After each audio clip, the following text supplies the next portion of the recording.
Liz, we're live. Yay. Thank you so much, Beth. I'm so happy to be here. I am so happy to have you here. We've been friends now for a couple years, right? Right. We met at Commercial Academy, where I was a member briefly. You've been a member for a couple years. Shout out to those guys. They Yes. do great work, right? Teaching people how to invest in all different asset classes. Mm-hmm. I met you and your husband. We sat down at a food court. Yeah, I was such a fan of you, and I was like awestruck that you were there because I turned to you to help understand how to lease my first deal, which was I bought it completely vacant. So I had read your book and I was so excited to finally meet you in person after following your work. Well, thank you. So I think that you know the story behind the podcast and the conference, but I'm going to tell the audience in case there's some people wondering what are these ladies doing on this call Wednesday night at 7:00. So during COVID, I had read a stat that of all of the investors in commercial real estate, only 3% were women. And of that 3%, 50% were inherited and 50% were women who were signing on their husband's guarantees. And so I'm thinking I'm part of 1.5%. That is crazy. And I am surrounded in my world of retail leasing by rock star women. And I'm thinking, why? And so I started asking them, are you investing? Yes. Where do you invest? The stock market. Why aren't you investing in retail real estate? Well, I don't have $1 million. No. You don't need $1 million, right? And I kept asking and asking and asking, well, it's too risky. It's too complicated. It's too hard. All of these things that I kept debunking. And finally, they were saying, well, we don't know any other women doing it but you. And then I said, okay, that's a problem I'm going to try to solve. And we had our first conference. It was virtual. We had 100 women sign up. I interviewed, I think, 8 women like you. And women's like, oh my gosh, there's more women doing this. And then since then, we've had 4 live conferences. You've been to 2 or 3? Yeah, I've been to 2. 2 of them. Yeah. Thank you for coming. And then I realized if I keep the conference small, I like the intimacy, the 250 women, because I'm sure you've seen where you see people from last year, women in the audience or that are attendees are investing with each other. It's like really kind of,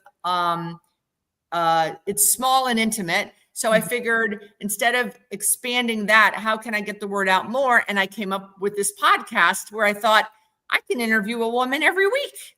Absolutely. Yeah. Well, it's a what you are doing to support women to invest, I just am forever grateful, because when I first started as an investor, I came from a female dominated industry where I had a lot of female mentors and role models, and I was really mentored and excelled in that career very quickly. And then when I moved into commercial real estate, I can't tell you how intimidating.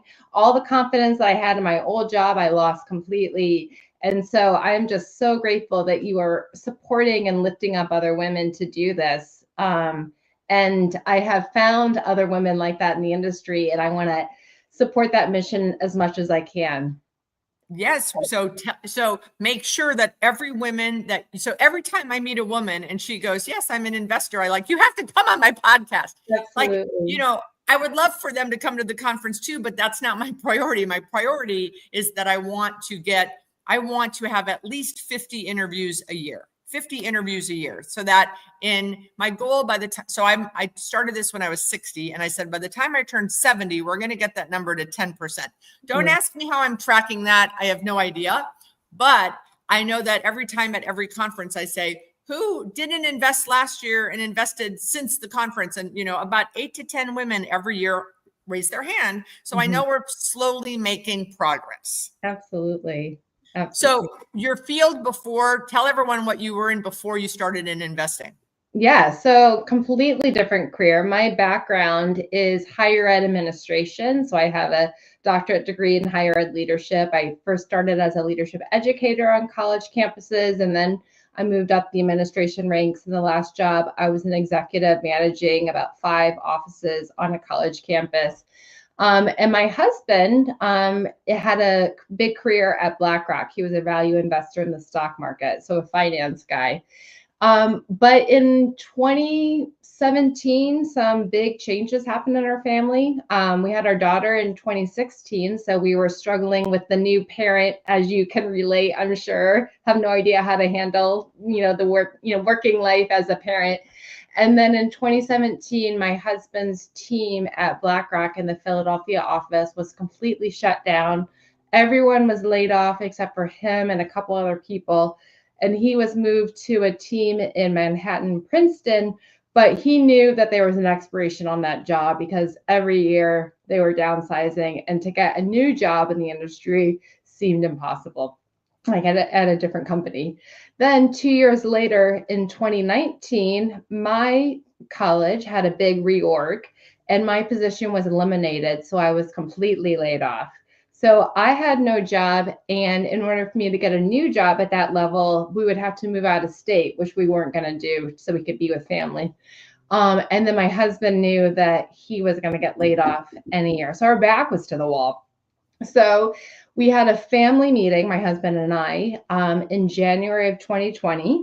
And we set a 5-year vision for ourselves as a family. And one of the big ones that my husband set was that I want to start buying commercial real estate to build up passive income. So when I eventually do get laid off, we have money coming in the door somehow. I had no idea. And then secondly, he said, and I want you to be my 50-50 partner.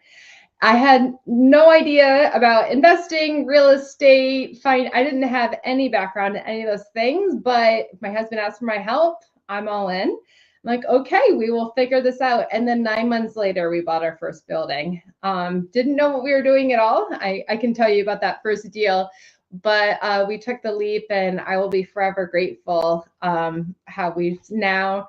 My husband lost his job in 23. And so now together we're 50-50 partners, and we've been doing it full time. My husband for, a year and a half, and for myself since we bought our first building.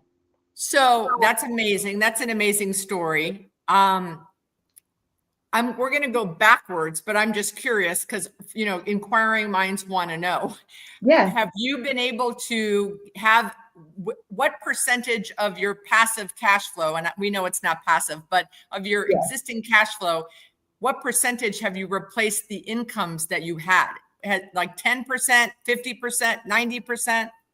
So we are now living off of our properties. It's a struggle. We just did a big sale. So one of our highest cash flowing assets we sold. So we have a pop of appreciation that we're have a big tax bill to pay in a couple weeks, and then use that money for future deals. But we are very grateful that when my husband lost his job, we had already had 2 cash flowing assets, and we were ready to, and we had just joined a mastermind to give us more confidence in investing in bigger deals or deals outside of our home market. So. Yeah, because that all of and I really try to denounce this on every interview, because so many people say that, there's so many pundits out there or gurus or coaches, and they're all like, quit your W-2 and get passive income to replace. And that's so not true. It took me decades. I mean, a long time. So I want to denounce that, like that. Start your side hustle while you have your W-2. Well, there's a lot of advantages. Well, one, because the whole reason why we got financing on our first deal was zero experience is that we had my husband's W-2 that our bank felt, we're personally guaranteeing that loan, and we had a W-2 to back it up. And and so definitely don't quit your W-2. It's very, you can build a team of support like property managers and leasing brokers and attorneys that are, so you can do it at weekends, nights, and try to fit in Zoom calls during the day. But definitely. Right. Yeah. And besides that, and we're going to, and I'll say this, and then we'll go back. But what the hell are you going to do all day? Quit your W-2. We're not looking for properties for 10 hours a day. Yeah. And then when you're not busy, it's distractions. I have people calling me, I'm depressed, I quit my job, I can't find a deal. And I'm like, well, you shouldn't have quit your job. Mm-hmm. So anyway, all right, let's go back. I So agree. your first deal took 9 months. So he's still at BlackRock. You're not. Mm-hmm. So did you find how did the deal, how many deals did you look at before you got to that one? We did have one deal under contract it was May. It was right, this is 2020 when the pandemic unfolded. So we had this beautiful vision, January 2020, and then 3 months later, the market totally changes. But we did have we're in the Philadelphia market. We live in the Philadelphia suburbs, a deal in our market that we had under contract in May of 2020. But it was just a small 3-tenant space. And one of the tenants, everything was in lockdown. And so we were really nervous about investing in businesses that were closed. And one of the tenants was moved to Puerto Rico. We couldn't get a hold of him. We didn't know if he would ever reopen. So that deal didn't work out for us just because we didn't feel confident about the rent roll that we were buying. But then this deal that we ended up closing in September of 2020, also in the Philadelphia market, it had been listed for 3 years. So the previous seller, or the current owner, the seller, bought it for 1.7. It was a 12,000 square foot retail strip in this great community near the Philadelphia airport. It had a Sherwin-Williams, 2-story Sherwin-Williams store on the bottom, and then connected office on top. And then it had a Wawa convenience store, but the old Wawa model, no gas station. And it was listed for $1 million. The Sherwin-Williams had already vacated, so most of the building was empty. And then when we put in an offer, Wawa was building a gas station and they only had a year left in their lease. And so we knew that they weren't going to stay there because they're going to move a mile away to their new concept. So we ended up buying the building. We put in an offer, kept following up. It's one of our strategies we're, as value add investors, you got to buy it right and get it at the right price. So they finally accepted our offer of $750. So we ended up buying it for about $60 a foot. And Wawa had 1 year left, but then a month after we knew they were planning on leaving and breaking their lease. So a month after we close, Wawa is moving out of the space. So we have an empty building and brand new investors, didn't know. So go ahead. Did they call you and say, we want to write you a check to get out early? Yeah, I can't really disclose everything because it's Wawa attorneys and things like that. But we everything worked out, I guess I should say. Awesome. That's great. Yeah. Sometimes things work out. So let's back up. The first deal you put under contract, the one that fell apart, the 3-tenant, the guy in Puerto Rico, how many deals had you looked at or underwritten before you put that one under contract? That was all my husband. That was all him. So so the way our partnership kind of works, well, I do a lot more now since I joined Commercial Academy, but in the beginning, he was really find the deal and acquisitions and underwrite it. But it wasn't the first deal. My point was. Oh no, it wasn't our first deal. I can't. Yeah. Yeah, you guys didn't sit down and have your family meeting in January and then in February put this deal under contract. Right. I mean, he probably looked at a few deals. Mm-hmm. Yeah, right? and he would, I remember before we decided to move forward with the one that we ended up purchasing in September, I remember him handing me 3 deals that he had put offers on and was evaluating. And it's which one do you think we should raise our price a little bit to try to get this thing locked in? And I liked the Wawa deal because it's, I don't know, it just seemed like we were going to get it at the right price. And so you guys looked at a lot of deals. Did you finance this one?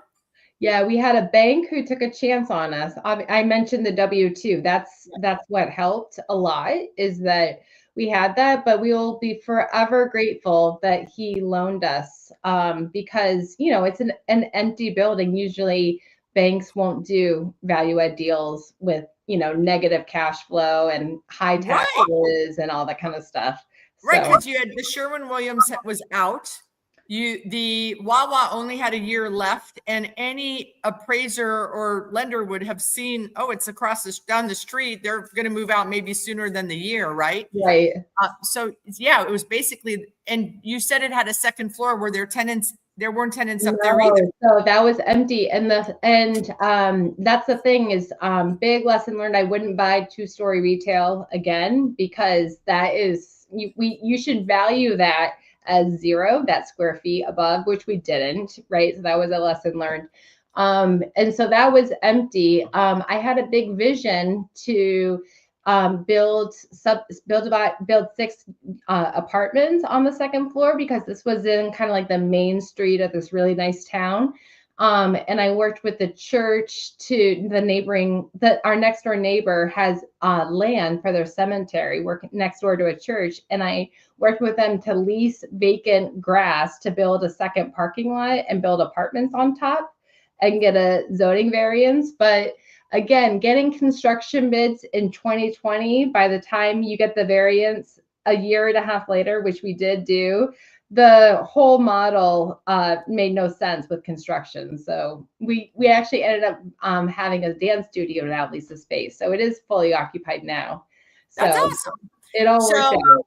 And you're keeping it so far. Yeah. Yeah. We love our tenants. Who did you backfill the Sherwin and the Wawa with?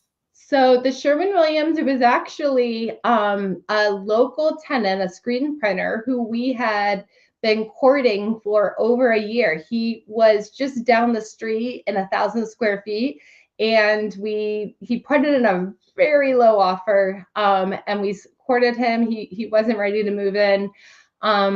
But because we bought it so cheap, we were able to do a below market deal with him to get him in. And he's amazing. He takes care of our property, and he's the one who helped find the dance studio for us on the second floor. So forever grateful. And then the convenience store was leased very quickly because it had all the build out. It had the fridges and the freezers and the perfect, so we had multiple businesses want to move in as soon as we put it for lease. So project number one, pretty happy with the result. Learned a lot.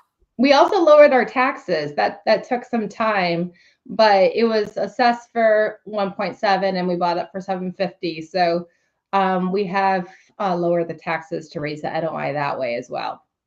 Amazing. Okay. Yeah. So you were not in Commercial Academy when you bought that? No, and we bought a second property before we joined Commercial Academy as well, also in the Philadelphia market. And tell us about that one. So that one is in an affluent area of South Jersey, one of the submarkets. It's near Cherry Hill for those people. It's called Marlton, but it's on this beautiful retail corridor. It gets high traffic, nice strip center, 5 units, 15,000 square feet. So that was another one that we had been putting in offers, kept following up. And finally, the seller took our price and we bought it for a 9 cap with a vacancy, and then filled up that vacancy very quickly. And then 2.5 years later, we got an unsolicited offer to buy it at an awesome price. And so we ended up doing a full cycle 2.5 years later, and we sold it in July of 24. Amazing. Yeah. So the price was too good to be true. So that's why you sold it versus keeping it. It was like 10 years of cash. So Scott Scheel, our mentor in Commercial Academy, talks about if you can get 10 years of cash flow in a sale. So that is what the price that they were willing to buy it at was 10 years of cash flow in a sale. And we had about $500K in deferred maintenance that we would need to address in the next few years, new roof and parking lot. And so the amount of capital we would have to put into the deal, it just made more sense to sell. So we're happy for them. And we did a 1031 and bought another deal. So. Okay, so now you're learning about 1031s. Yes, very stressful. I don't know if I would do very stressful to go through a sale and then try to identify new properties in a very short amount of time. But we did it. But yeah, it's a very stressful process. That's Yeah. for sure. I've been investing for 33 years. I've never done a 1031. Yeah, I think maybe what I would do in the next time so this sale kind of fell on our lap. We weren't planning on selling. Right. I think I've heard other people say that instead of doing a 1031, try to sell the beginning of the fiscal year and then you give yourself more time to buy a new building and then do a cost segregation to, recoup that depreciation. Yeah. That sounds like a very less stressful, your clock isn't on the gun so hard. Yeah. Yeah. I just paid the taxes. Yeah, exactly. I sold my Wawa today, right? Mhm. 4.4 cap rate. I'm very happy. Yeah, congrats. Right. With a 1031 buyer. Mm-hmm. And it's a great price. But 1031 buyers pay great prices because they're under the gun. Yeah, they value the deferred gains or the deferred, to defer those taxes. Like I totally get that. So right. So I sold another property to a 1031 buyer, and I was very happy with the price. Okay. So now you 1031 into now what property is that one that you 1031 into? Yeah, so now we own, so we sold the one in South Jersey, still own the other one in Philly. And since, let's see, we bought 3 properties in the Chicago market. So from the summer of 23, and we bought 2 last year in the Chicago suburbs. So one of the properties that we bought with a 1031 was in a nice market in the Chicago suburbs. And retail also? Yeah, so the 2 of them are retail and one of them is value add medical office on a retail corridor. Excellent. So now are you guys the only partners or do you syndicate and bring in other partners? So for all of our deals, we just use our own capital. For one of the deals that we bought in Chicago, we had a partner in Commercial Academy come in as 81% and we're 19%. But for the 4 other assets that we purchased, it's just my husband and I with bank financing. Amazing. Yeah. So why did you do the deal with the Commercial Academy person? Well, it was a very different deal. It was a auction and it was a CMBS default. And so we had to pay with cash because it was only a 30-day close. And because of, we didn't want to spend all of our cash on that. We wanted to see if there was a partner, someone that has strong leasing background that we can come in. So we're very grateful for that partner in Commercial Academy who believed in the location. And so, yeah, working together with him on that. That's amazing. So you guys have been doing this since 2020. So 5 years, not 5 years yet, just about 5 years, right? Right. So what would you say are the top 3 lessons you've learned? For sure. Well, so we have a very, when you're a value add investor, it is so critical to buy at a low price to really protect yourself from the downside. So my husband and I are very risk averse, me especially, but he is too. And so the numbers, the price per square foot, the market has to make sense, the feeling really confident about leasing. So it's just very important that if you're going to buy an empty building or a half empty building, you can feel really confident that your basis is low enough. If things don't go according to plan, like your vision of building apartments on the 2nd floor goes bust and, things like that, that you're protected, that we offered for that first deal below market rent because we could afford that. If you overpay, you can't offer below market rent. You can't be as aggressive in your leasing rates type of thing. Right. So I think that is so critical. Another thing that I think has really helped to grow in my confidence is that my husband and I have very different strengths. And something that's worked really well in our partnership is that we really understand each other's unique strengths and build kind of like roles and job descriptions based on that. So, I have really strong organizational skills from my administration background, strong communication skills from my teaching background. And so that has worked really well in me building systems in the business, working with brokers, building relationships with the community and with tenants.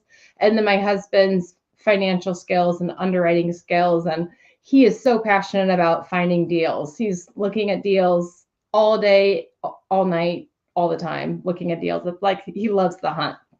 So it's been really fun to build skills around our strengths. And I think that's really important. Like if for the women who, if they're leasing brokers, women that you work with, they all have amazing skills that could be so valuable and translate so beautifully as an investor. And I've also seen being a female investor as a unique advantage, because when I call a broker about the deal, I probably am the only woman he's speaking to about that deal because there's so few female investors.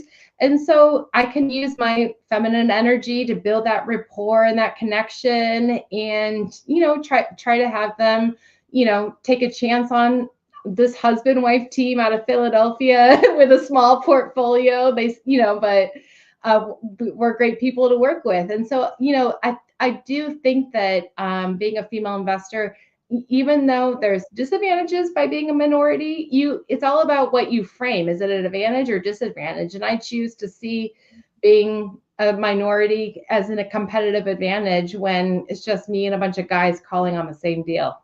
For sure. Absolutely. Are you going to ever consider syndicating or no?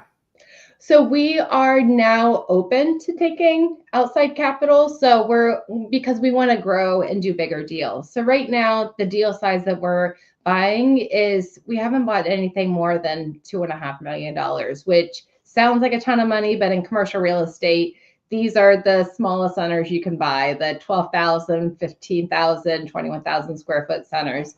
And so we want to start, now that we feel good about our systems, our lease up, the turnaround projects that we can do, we feel like we have a good formula for that.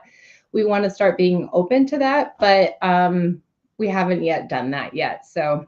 And do you lease yourself or do you hire leasing people in the markets that, like in Chicago, who leases? We hire a broker to lease, but we work very actively to feed them leads. So I've gotten a tour from sending a Facebook message to a bunch of owners. For our medical office building, we sent 800 letters to doctors within a 10-mile radius and got a tour from one of our letters. Social media ads, that type of thing. So we are doing things to feed our brokers leads because we want to help them as much as possible. But obviously we can't tour the building ourselves being so far away. Right. So it's a partnership. And property management, the same thing? Yeah, third-party property manager. And we developed good systems on how to connect with them. So we have monthly Zoom calls with the team, and then I send follow-up emails like right after the call on task. And then I'm going to start, we realized we should do maybe a few bit more follow-ups via email and they've been great. It's really important that you have a team that you can trust. And so we're very grateful for the team that we've developed in Chicago, which gives us more confidence to buy deals in that market because we feel good about our attorney and our property manager and our leasing broker. Absolutely. So what are your goals for now when you did the family meeting, you had 5-year goals, right? Yeah. And so we've achieved those goals, which we're very grateful for. So yeah, we did do another meeting. We want to start, so we're exploring a second or a third market, I should say, because we don't want to make all our bets in Chicago. So we're under contract for a value-add retail deal in Toledo, Ohio. So so we road tripped with our 8-year-old, drove 8 hours one way to Toledo, Ohio, and did some fun things for our daughter, but we also studied that market and inspected that building. And so we want to get confidence. We really like the Ohio market, so we're excited about that opportunity. And we also want to explore like other asset classes. Value add retail is our bread and butter, but it's getting competitive now, and we're contrarian, because it's just like getting to be a hotter asset class after being out of favor your whole career, probably. So now you're seeing the fruits of it, right? When I was buying strip centers, my clients that I coached for, the REITs, they would tease me mercilessly. They would say, why are you buying unanchored, no credit strip centers with a bunch of locals? And now they all want to buy. Now they want to buy my whole portfolio. Like, absolutely. Shut up. Absolutely. It's like the darling now for everything. And so, so we did buy a medical office building. That was a massive learning curve of understanding medical office. So, I like small bay industrial a lot, but that's really competitive too. But it's very similar to retail, it seems like, with, triple net deals and smaller units for local tenants, that type of thing. And then we do want to start doing bigger deals and getting on investors. So yeah, those are our goals. When I was, I was hired for a consultant to lease an empty, pretty A-class office building outside of Cleveland, Ohio. So the building was A, but the market was B-. Okay. And they said, we know you can lease retail. Can you lease office? I said, I can lease anything if the price is right. So I worked for them as a consultant, and I canvassed 37 office buildings in the Cleveland and Akron, Ohio markets, because this was in between the two markets. And they were all this is about 18 months, 24 months ago. So about, between 18 months and 2 years ago. And every office building I walked into was about 80% empty. Yeah. Except for one. Medical office. Yeah. 10 stories, every space filled, parking lot filled. And because I'm not of the office world, like I drove into this parking lot, I go, wow, what's going on here? And then I walked into the building and there were people and waiting for the elevator and the directory. I'm like, what? And then I went, oh my gosh, MOB, medical office building. They're very sticky tenants. And so the pool to lease from, independent doctor pool is very small compared to the world of retail, of small business retail. But once they're in, there's so much TI that needs to go in to build out their suites, and they put money into the building, and then they have that patient base that they don't want to disrupt by moving. So did you ever meet Lauren Roethlisberger at the conference? I didn't meet her at the conference, but I know who she is because I've heard her interview. Yeah. Yeah, because she does small bay industrial. Yeah. And self-storage. So you should definitely, I'm happy. So yeah, changing asset classes, we may talk again at the summit next year, and you might go, I think we're back to retail. I mean, Well, we love retail. We will do retail all day long. That's like our favorite. And that's the one we have the most confidence in from our experience, obviously. So it's preferred. And I, like you, I find an asset I want to buy. Now I'm different than you. All my stuff isn't within 10 minutes of my house, but I find something I want to buy, and then I just hound those people until they say yes to me. I love that. You saw the one I'm doing the $3.5 million renovation on. I met him when he was 76. We became partners when he turned 91. It's amazing. It'll be the best deal I've ever done financially. It just speaks to the energy that you put in with that vision and that desire. And then with that laser focus, it will be achieved. And that's a lesson that anybody can take, right? It's like, I want to get into commercial real estate investing. You make that declaration, and then you start taking action. And for you, it's that relationship building skill, that unique strength. I mean, you have so many strengths, but that's one of them. is that follow up and relationship building. So the women listening just need to think about what's their strength that they can really compound over time, just like how you have done for your career. But it also speaks to, there are good retail deals out there. Like this deal, everyone had their eye on. Mm-hmm.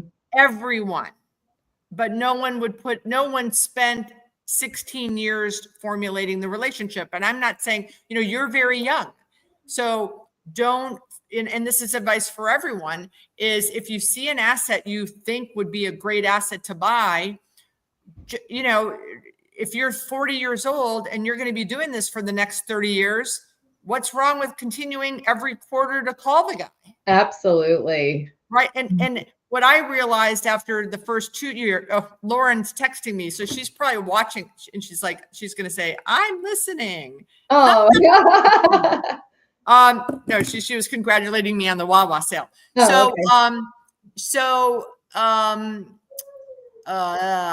Strip centers,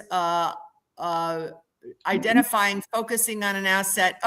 Because if you're going to be doing this for the next 30 years, mm-hmm. and you see an asset in your market in Philadelphia, it doesn't matter that retail is hot. It is hot for sure, but I have 5 deals I want to buy right now. And absolutely all my competition also thinks those deals would be great, but none of my competition is doing what I'm doing. And this was the point I wanted to get at. What I learned with my 91-year-old partner is the first 2 years, every quarter I'd call, and it got to the point where he'd pick up the call and say, no, Beth, I'm still not selling to you. And then I realized that's not a strategy that's going to work. So how can I add value to him? And because I owned the 2 shopping centers on either side of his, which is why I wanted, monopoly, why I wanted to get that last boardwalk. Yeah.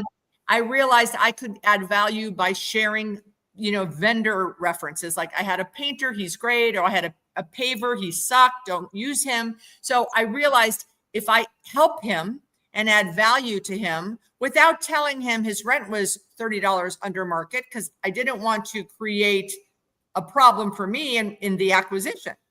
Mm-hmm. So it's a straddling, learning to navigate, helping someone, but not helping too much to where it hurts you.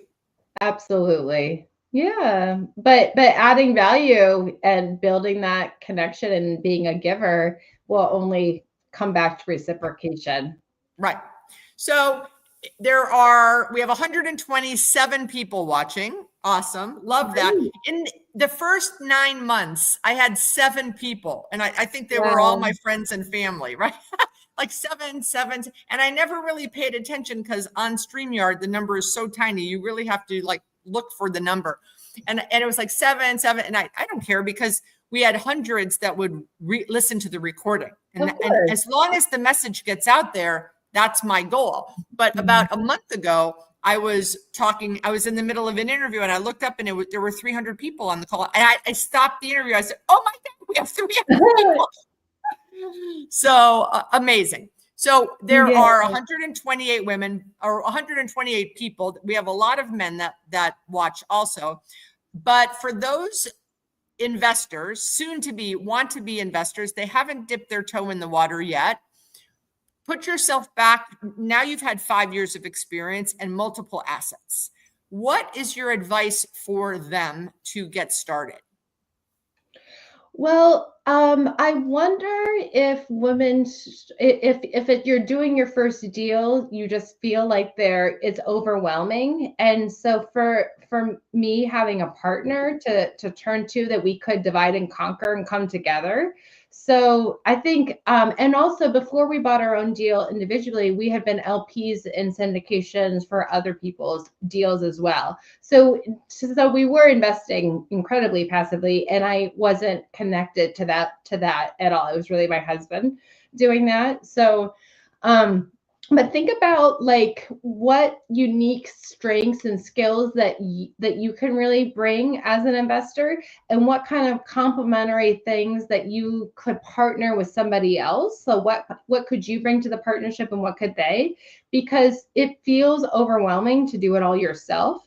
But another thing that has helped me so tremendously was to join a program. I joined a mastermind called Commercial Academy, where they teach you, it's a value add investment philosophy for all asset classes. But I knew so little about the industry before joining. And after being in that training, it's like 5-day workshops, and there's a manual, and there's audio programs, and there's a community of people that we can ask questions for. And that's where I met you, was in that program.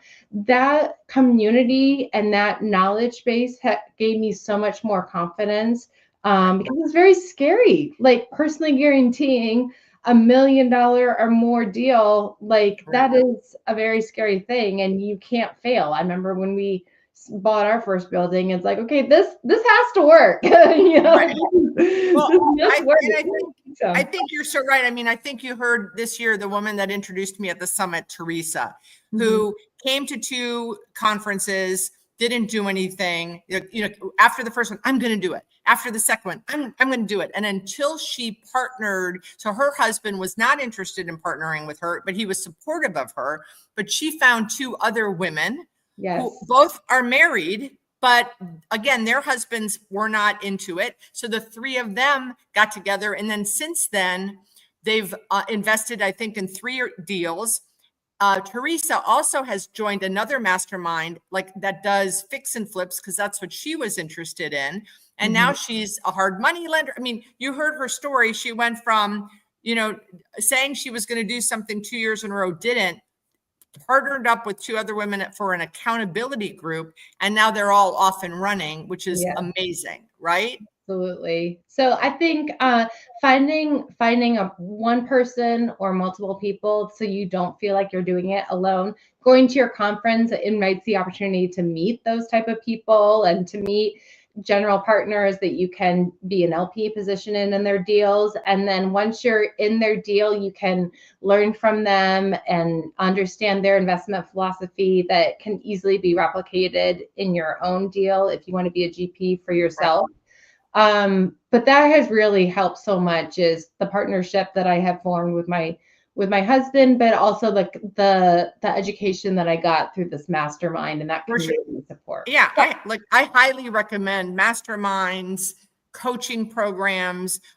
I just want to coach everyone or counsel everyone to get references, because there are organizations out there that are not as solid as some others. So make sure that if you're interested in Commercial Academy, reach out to Liz.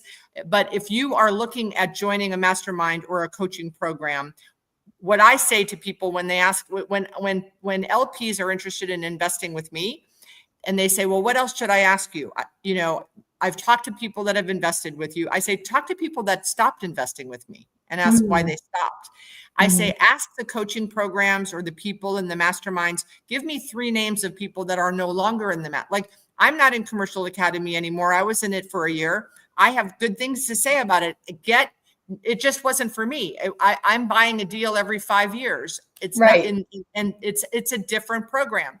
So ask the coaches or the heads of the masterminds to speak to people that are no longer in the programs, and you'll get, I think, a better reference. And then you and I are in another group together. Yes, in Pipeline. Yes, Pipeline, amazing. The investment club, the women's investment club.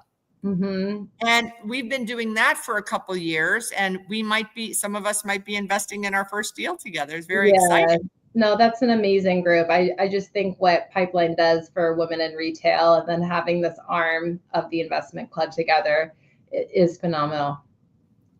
Well, we're going to have to say goodnight to the 134 people that have joined us. Woo! So, Liz, it's been such a pleasure. I'm so excited. I'm so happy that your husband, that you had the family meeting. You know, I'm a big goal setter. You set the goals, you reach the goals, and now you have the next 5 years of goals. So I am going to be excited watching you all achieve your goals. And I'm thinking back to that day we sat in the food court when you were peppering me with questions. Yeah, I was like, oh my gosh, I read your book. You're here. I was like, I had no idea what we were doing on our first deal. And my husband said, oh, there's this woman who wears red who like wrote a book. You should read it. And I'm like, yes, someone can help me understand how to lease a property. So thank you. I'm glad the book helped, and I'm glad we got to meet and have lunch in that food court. That was fun. Well, thank you so much for being on Women Investor Wednesdays. Yes, thank you and for having me. I'll see you soon. Yes. All right. Thank you, Beth. Bye, Liz. Bye-bye.